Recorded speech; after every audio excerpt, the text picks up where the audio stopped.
Kasih Tuhan, mari kita langsung masuk saja dalam tema pemberitaan firman Tuhan hari ini. Saya akan menyampaikan firman Tuhan hari ini dengan tema Paskah.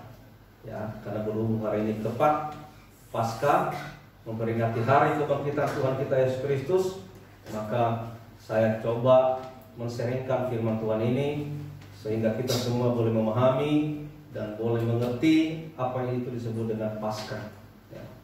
Bapak Ibu sekalian, setelah acara ini, setelah firman Tuhan dan setelah selesai ibadah, kita ada perjamuan kasih dan kata panitia sih nanti ada ada kuis ya, ada kuis firman Tuhan, dan dari khotbah saya ini ada 5 kuis katanya, dan bagi yang menang dapat 1 motor. Gambarnya katanya. Ya, nanti ada 5 kuis dari firman Tuhan saya sampaikan. Oleh karenanya Bapak Ibu sekalian, perhatikan firman Tuhan ini. Yang penting apa yang saya lebih tekankan dalam penyampaiannya ini, kemungkinan kuisnya dari situ, atau apa yang saya ulang-ulang biasanya dari situ. Jadi coba perhatikan saja. Cuma 5 soal kok. Ya, baik. Kita langsung buka dari Roma pasal 3 ayat 23. Roma pasal 3 ayat 23. Demikian firman Tuhan. Kita baca bersama-sama. 1, 2, 3. Dan jika Kristus tidak dibangkitkan, maka sia-sialah kepercayaan kamu, dan kamu masih hidup dalam dosa. Demikianlah binasa juga orang-orang yang mati dalam Kristus. Puji Tuhan. Makna Paskah yang sesungguhnya adalah bukan kematiannya, tetapi makna Paskah yang sesungguhnya itu adalah kebangkitannya. Kalau Tuhan mati tanpa bangkit lagi, maka tidak ada yang namanya keselamatan. Tapi dengan kebangkitan Tuhan Yesus Kristus, kita semua telah terluputkan daripada kematian. Puji Tuhan. Dalam perjanjian lama dan perjanjian baru, kata Paskah muncul sebanyak 75 kali. Saya ulangi. Dalam perjanjian lama dan perjanjian baru, kata Paskah itu muncul sebanyak 75 kali. Nah, Paskah adalah kebangkitan Tuhan kita Yesus Kristus.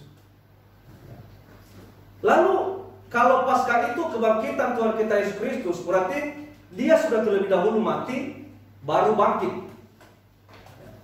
Lalu pertanyaannya, bagaimana dengan Lukas pasal 2 ayat 41 sampai 42? Intinya bahwa Yesus merayakan Paskah pada usia 12 tahun. Padahal Paskah itu adalah kebangkitan Tuhan Yesus. Yesus merayakan Paskah pada usia 12 tahun. Dilanjut lagi pada Injil Matius pasal 26 ayat 17 sampai 18. Yesus sebelum mati sudah merayakan Paskah.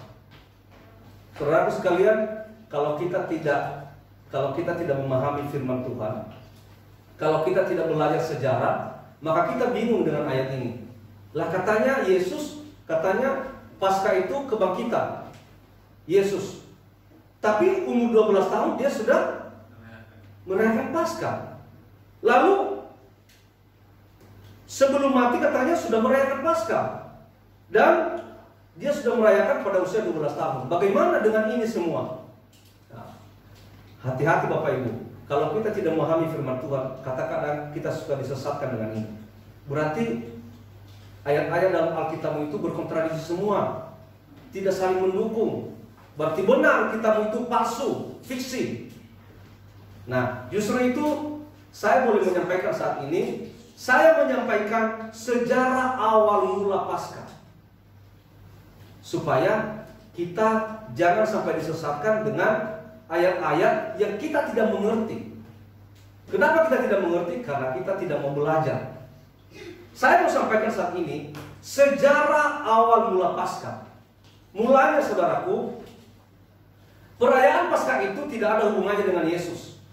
Perhatikan. Paskah itu merupakan hari raya agama Yahudi. Katakan sama-sama, hari raya agama Yahudi. 1, 2, 3. Hari raya agama Yahudi.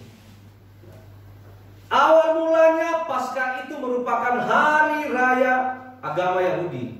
Dan ini bisa dibuktikan dengan adanya beberapa ayat tentang Paskah dalam Alkitab. Ya, ada beberapa ayat tentang Paskah orang Yahudi dalam Alkitab. Ada di Injil Yohanes pasal 2 ayat 13, ada di Injil Yohanes pasal 6 ayat 4. Ini menunjukkan Paskah orang Yahudi. Saya akan menjelaskan bagi kita Paskah orang Yahudi. Ya. Apa itu Paskah orang Yahudi? Paskah orang Yahudi adalah hari peringatan keluarnya nenek moyang mereka dari Mesir pada zaman Musa. Kita baca sama-sama. 1, 2, 3. Hari peringatan keluarnya nenek moyang mereka dari Mesir pada zaman Musa. Inilah yang disebut dengan Paskah orang Yahudi. Ya, ini sebelum Yesus. Jadi Paskah orang Yahudi itulah hari peringatan keluarnya nenek moyang mereka dari Mesir pada zaman Musa. Bagaimana dulu orang-orang Israel waktu di Mesir, mereka di sana diperbudak, mereka dianiaya, mereka diperhamba di sana, disiksa, dipukulin di sana. Kenapa? Karena orang-orang Mesir takut karena orang-orang Israel semakin banyak jumlahnya. Mereka ketakutan kalau orang Israel semakin banyak, takut mereka mengambil alih di kerajaan Mesir, takut mereka malah menjajah kita, takut mereka malah menguasai kita. Sehingga orang-orang Mesir melalui rajanya Firaun, mereka menyiksa orang-orang Israel di sana. Mereka mempekerjakan seperti budak. Ya. Makanya hari raya orang Yahudi itu, Paskah orang Yahudi itu adalah peringatan keluarnya nenek moyang mereka dari Mesir pada zaman Musa. Mereka keluar dari Mesir.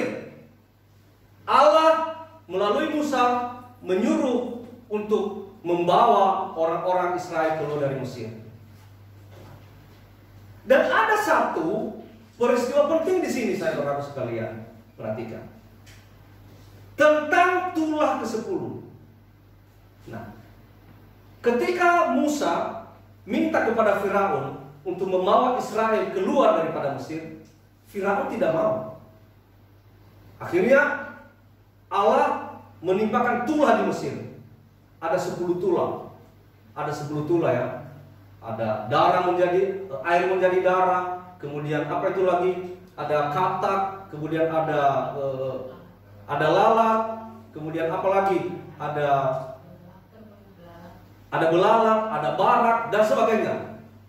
Sampai ke-10-nya itu adalah tulah membunuh semua anak-anak sulung di Mesir. Nah, di sini peristiwa penting ini adalah di tulah ke-10, yaitu membunuh semua anak-anak sulung di Mesir. Sebelum Allah membunuh anak-anak sulung di Mesir, Allah menyampaikan kepada orang-orang Mesir dan Israel melalui Musa. Ya. Allah menyuruh Musa sampaikan kepada Firaun bahwa aku akan membunuh semua anak-anak sulung di Mesir.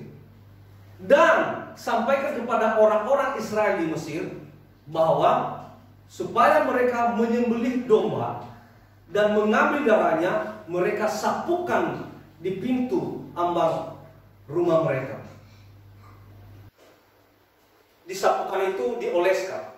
Dan nanti ketika saya mencabut semua nyawa anak-anak sulung di Mesir, saya kecualikan setiap rumah yang ada darah di ambang pintunya. Sampaikan kepada orang-orang Israel di Mesir. Yang penting kalau mereka tidak menyapukan darah di pintu mereka, maka anak-anak sulung di situ akan dibunuh. Tapi kalau ada darah di pintu mereka, maka itu akan dilewati semuanya. Nah, saudara dikasihi Tuhan, di sini juga kita bisa ambil hikmahnya bahwa penebusan itu Ya, penebusan itu, keselamatan itu harus mengorbankan darah. Harus mengorbankan darah domba. Harus disembelih domba dan ambil darahnya, sapukan di pintu. Yang tidak ada darah, maka akan dicabut nyawanya, akan dibunuh. Tapi yang ada darahnya akan dilewatkan, akan diselamatkan. Artinya keselamatan itu harus ada korban darah. Ikutin ya alur ceritanya. Makanya Tuhan katakan, Musa sampaikan kepada orang-orang Israel di Mesir supaya mereka mengambil domba, mereka potong dan ambil darahnya, sapukan di ambang pintu mereka. Kalau tidak melakukan itu, maka anak-anak sulung di rumah mereka akan saya bunuh.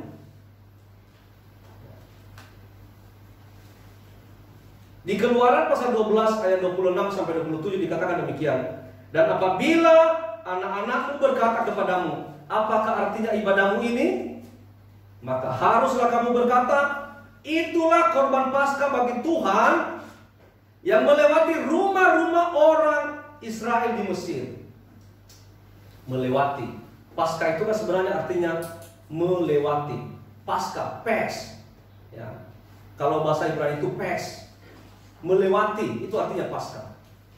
Nah, jadi itulah korban Paskah bagi Tuhan yang melewati rumah-rumah orang Israel di Mesir. Domba, darah domba itu dikorbankan, itulah namanya korban Paskah bagi orang Yahudi.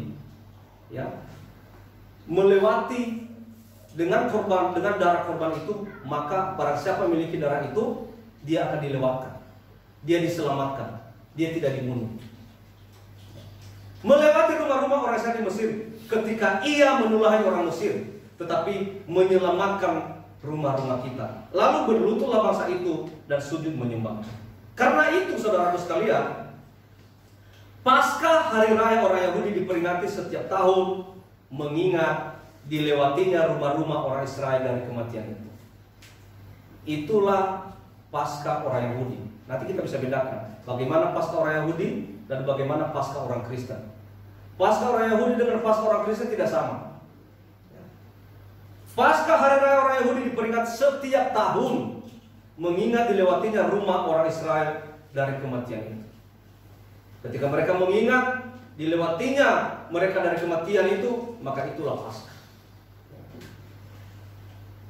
Ini pengajaran ini, perhatikan. Kapan Yahudi merayakan Paskah?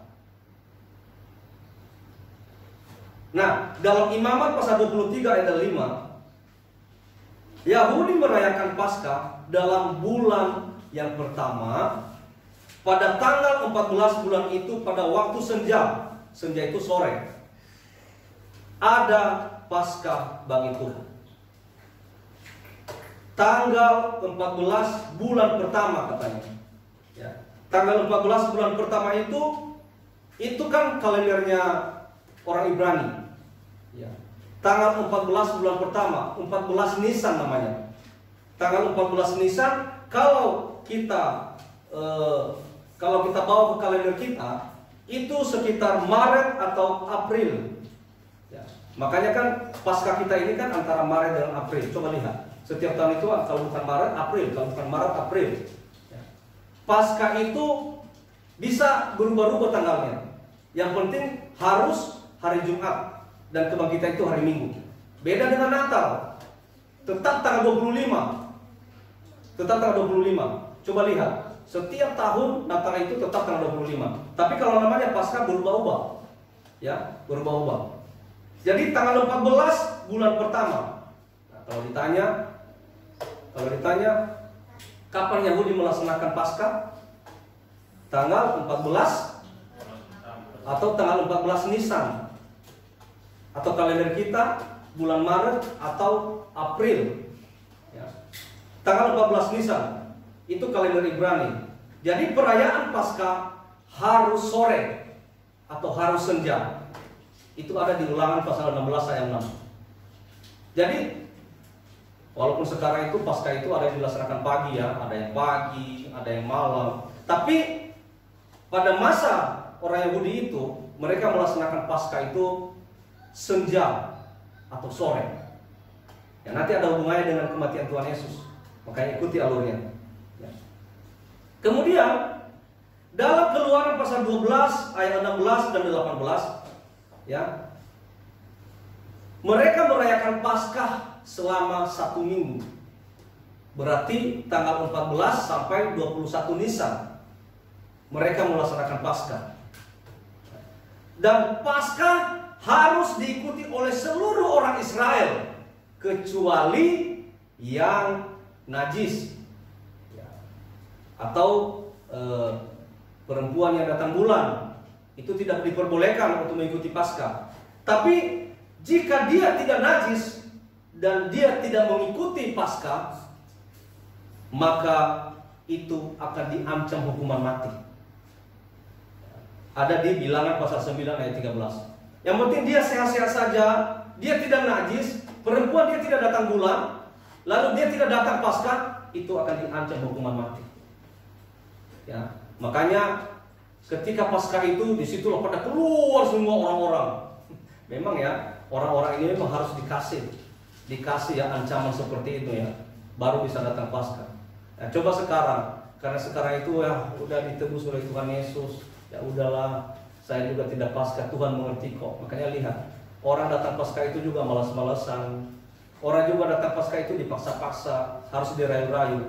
Tapi pada masa orang Yahudi, ya, siapa yang tidak ikut Paskah, maka dia akan kena ancaman hukuman mati. Bayangkan saudaraku sekalian, begitu mereka menghargai itu namanya Paskah. Kita aja sekarang ini ya sudah menganggap Paskah itu biasa. Udahlah, biasa itu, ya, biasa. Padahal kalau kita sadar, Paskah kita itu jauh lebih berharga, lebih mulia daripada Paskah orang Yahudi. Mereka itu secara fisik. Kita sekarang Paskah itu kebangkitan Tuhan Yesus loh, pencipta alam semesta, pencipta hidup kita. Lebih berharga, lebih terhormat, lebih mulia daripada Paskah orang Yahudi. Tapi di zaman Yahudi itu, karena mereka hidup masih di bawah hukum Taurat, apa-apa ya aturan yang sudah diberikan mereka tidak melakukan, maka itu ancaman hukuman mati, ancaman hukuman mati. Selama rentang Paskah 7 hari tadi, 1 minggu, tanggal 14 sampai tanggal 21, tidak boleh ada yang kerja kecuali urusan makan. Ya, tidak boleh ada yang kerja. Begitu mereka menghormati sakralnya itu namanya Paskah. Pada saat Paskah itu selama seminggu tidak boleh ada yang kerja. Beda sama sekarang. Paskah pun kalau dia lagi sibuk kerja, kerja dulu lah. Ini lebih pentingan kerja. Paskah mah masih ada tahun depan. Kenapa? Ya karena sekarang ini berlaku hukum kasih. Semua diampuni oleh Tuhan, semua diampuni oleh Tuhan. Pada zaman bangsa Yahudi, mereka tidak mau tahu. Yang penting kamu tidak mau ikut Paskah, ancaman hukuman mati. Makanya semua pada keluar ketika pelaksanaan Paskah. Pada hari pertama yaitu tanggal 14 Nisan, pada hari senja sore, ya, semua harus berada di Bait Allah atau di kemah suci. Ya, mereka itu dulu masih pakai kemah suci yang kemarin kita belajar di sini, kemah suci Musa. Jadi ketika perayaan Paskah itu tanggal 14 Nisan pada hari pertama, semua itu harus di kemah suci Musa. Tidak boleh ada di luar kemah suci. Nah, kemudian di dalam kemah suci harus ada korban kambing, lembu, domba dikorbankan pada hari senja. Disebut dengan korban Paskah. Itu ada di Ulangan 16:2 dan 6. Harus ada korban Paskah. Lalu setelah penyembelihan korban Paskah, malamnya ada yang namanya perjamuan Paskah. Ada korban Paskah sorenya dan malamnya ada namanya perjamuan Paskah. Pada saat perjamuan Paskah, di situ banyak menu makanan, macam-macam. Ada sop kacang merah, ada masakan ini, masakan itu, macam-macam lah, masakan yang enak-enak. Ya sama dengan kita saat ini. Sebentar lagi kita akan perjamuan Paskah di sini. Puji Tuhan. Saya yakin makanan yang kita bawa ini jauh lebih enak daripada zaman bangsa Yahudi. Amin. Di masa Yahudi itu pasti nggak ada namanya bunga pepaya. Tapi sekarang ada bunga pepaya. Berarti lebih luar biasa GPI Harvest City ya. Amin. Haleluya. Saudara sekalian. Banyak di situ makanan. Ya, macam-macam. Mungkin ada sop, mungkin ada sop daging, sop kacang merah dan sebagainya. Tapi ada 3 menu wajib perjamuan Paskah. Perhatikan. Ada 3 menu wajib perjamuan Paskah. Pertama, roti tidak beragi. Itu ada di Bilangan pasal 9 ayat 11. Tidak boleh ada sesuatu ragi pun di rumah orang Israel. Yang ada ragi dilenyapkan. Enggak tanggung-tanggung pada masa itu. Yang penting tidak sesuai, lenyapkan. Tidak sesuai, bunuh. Menu wajib mereka pertama, roti tidak beragi. Roti tidak beragi itu apa ya? Dia agak keras, kayak kerupuk. Dan kalau dipegang, dipencet, dia gampang pecah. Ya, ini sebenarnya menunjukkan ya kepada tubuh Kristus ya. Makanya kan makanlah roti ini, roti yang dipecah-pecahkan. Itu kan melambangkan tubuh Kristus yang disiksa, ya bagaikan dipecah-pecahkan. Nah, ini roti tidak beragi yang gampang terpecah. Ya. Dan pada saat perjamuan itu, perjamuan Paskah itu, tidak boleh ada sesuatu ragi pun di rumah orang Israel. Ada di Lukas pasal 22 ayat 1. Dan bagi rumah orang Israel yang ada roti beragi, itu akan dilenyapkan. Jadi memang pada zaman hukum Taurat itu ya, aturan itu benar-benar diterapkan. Nggak mau tahu. Itu yang pertama, roti tidak beragi. Yang kedua apa? Sayur pahit. Ternyata sayur pahit ada di masa Yahudi ya. Iya, mungkin lebih pahit dari bunga pepaya, Bu. Sayur pahit ada di Bilangan pasal 9 ayat 11, ada di Keluaran pasal 12 ayat 8. Apa makna daripada sayur pahit? Yaitu untuk mengingat penderitaan nenek moyangnya di Mesir.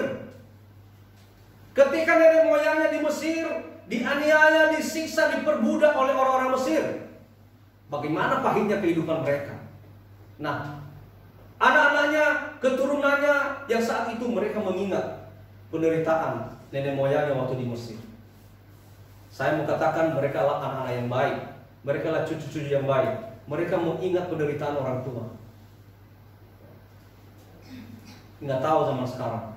Apakah masih ada yang ngasih anak-anak zaman sekarang yang mengerti penderitaan orang tuanya? Orang tuanya sudah bilang, nah ini lagi nggak ada duit ya, jangan minta apa-apa dulu.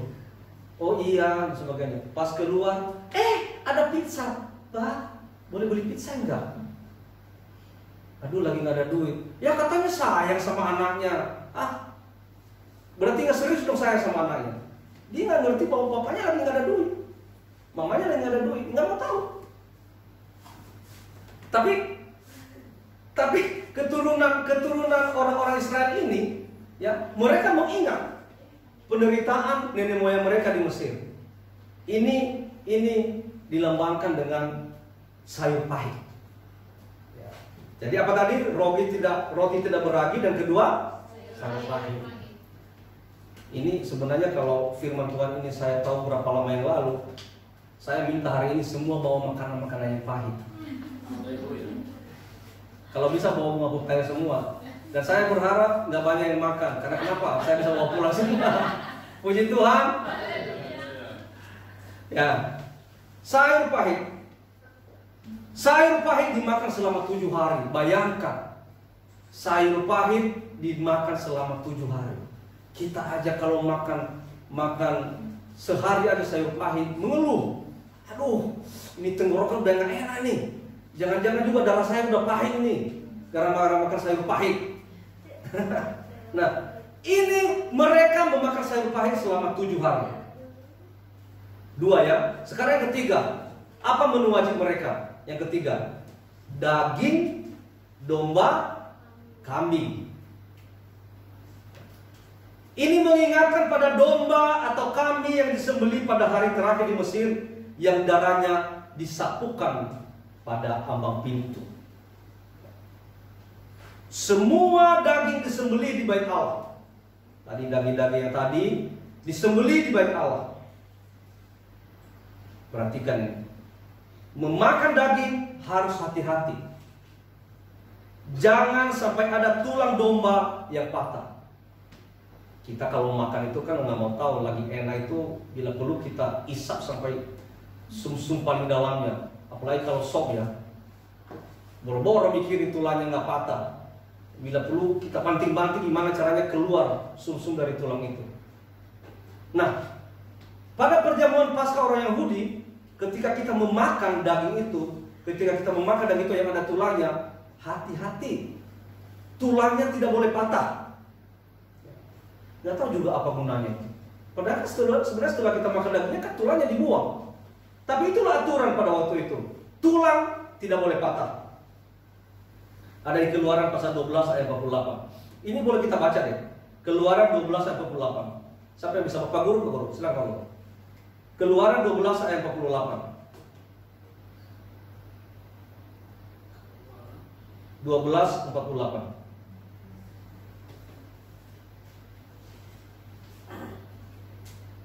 Silakan Pak. 48. Iya. Keluaran pasal 12 ayat 48.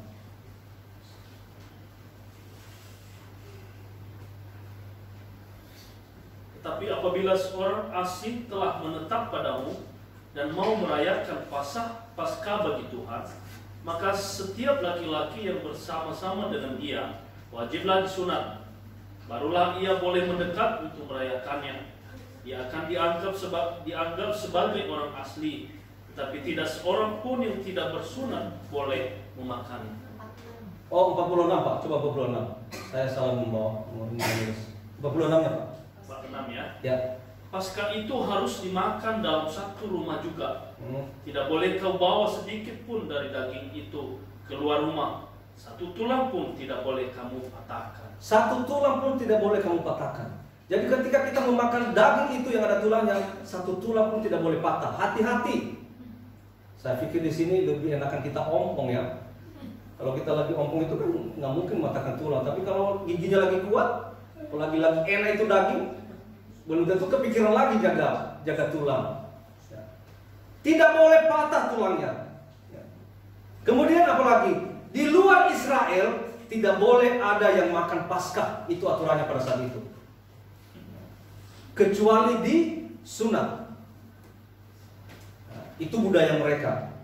Artinya di luar orang Kristen, di luar orang yang percaya Kristus, tidak boleh ada yang makan perjamuan kudus kecuali percaya Yesus. Itu kalau kita analogikan sekarang. Dan mungkin juga mereka nggak bakal mau lah. Tapi kalau ada yang iseng ikut perjamuan padahal dia belum percaya Yesus, jangan. Justru nanti itu menjadi kutukan bagi dia. Itu Paskah orang Yahudi. Saya mau tanya lagi, apa tadi Paskah orang Yahudi? Ada yang bisa jawab?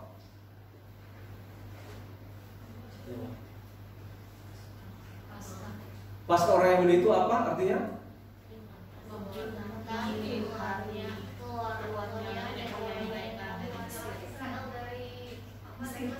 Ya, bukan dari Bekasi ya, dari Mesir.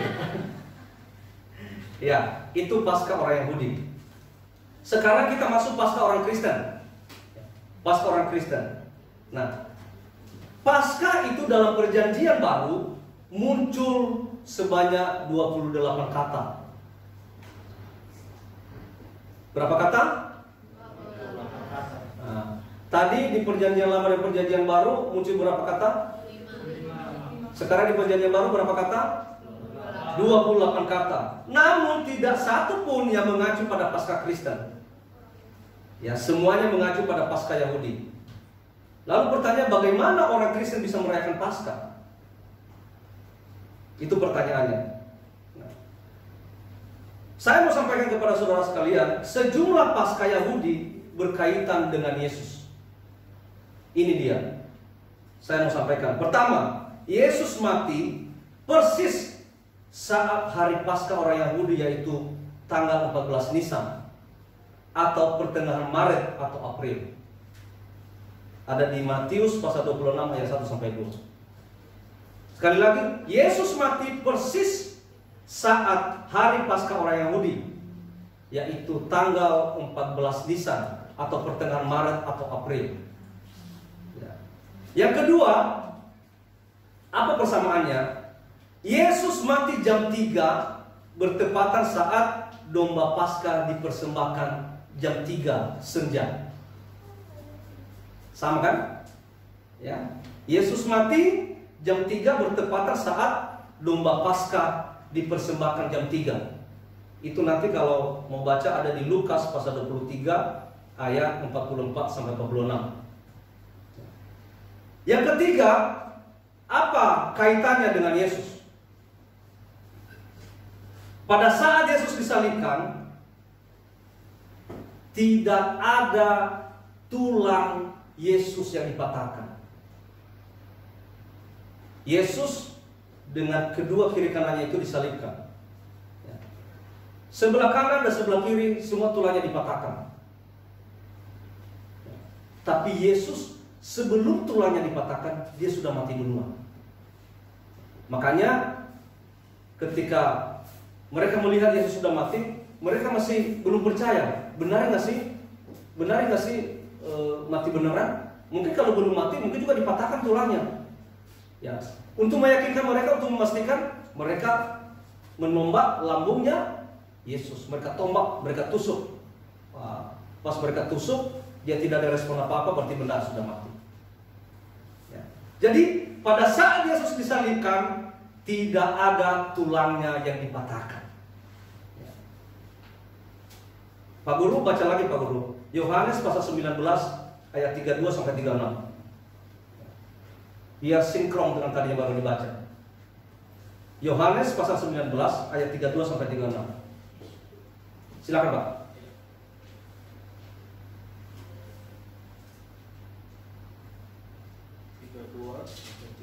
Ya. Maka datanglah prajurit-prajurit lalu mematahkan kaki orang yang pertama. Ya. Dan kaki orang yang lain yang disalibkan bersama-sama dengan Yesus. Berarti kiri kanannya dipatahkan ya. Oke, terus? Tetapi ketika mereka sampai kepada Yesus dan melihat bahwa ia telah mati, mereka tidak mematahkan kakinya. Mereka tidak mematahkan kakinya. Terus? Tetapi seorang dari antara prajurit itu menikam lambungnya dengan tombak dan segera mengalir keluar darah dan air. Untuk memastikan, seorang dari prajurit itu menikam lambung daripada Yesus. Apakah benarnya sudah mati? Kalau belum mati, kita patahkan juga kakinya ini. Tapi sebelum kakinya dipatahkan, sebelum tulang-tulang daripada Yesus dipatahkan, dia sudah mati dulu. Ya, jadi kaitannya dengan Paskah Yahudi bahwa makan daging domba Paskah tulang tidak boleh patah. Tadi yang saya katakan, makan tulang tidak boleh patah. Makan daging itu tulangnya tidak boleh patah. Ini kaitannya dengan Yesus. Ya. Ketika Yesus mati, disalibkan, maka tulangnya tidak dipatahkan. Sebelum tulangnya dipatahkan, dia sudah mati duluan. Arti dari semua ini apa, saudaraku sekalian? Ya, bahwa memang Kristus adalah antitipe domba Paskah. Antitipe itu artinya apa? Bayang-bayang daripada domba Paskah. Ya. Kristus adalah antitipe domba Paskah, yaitu tipe bayang-bayang dari Yesus. Tadi saya katakan Paskah itu artinya apa? Paskah itu sama dengan artinya melewati. Ya, ada di Keluaran pasal 12 ayat 23. Paskah itu artinya melewati. Sama tadi dengan waktu dilakukan pembunuhan anak-anak sulung di Mesir. Waktu Tuhan mau membunuh anak-anak sulung di Mesir, maka siapa yang ada darah di pintunya, di pintu rumahnya, maka itu dilewati. Artinya kalau ada darah, kalau ada pengorbanan darah, penumpahan darah di situ, maka itu dilewati, diselamatkan.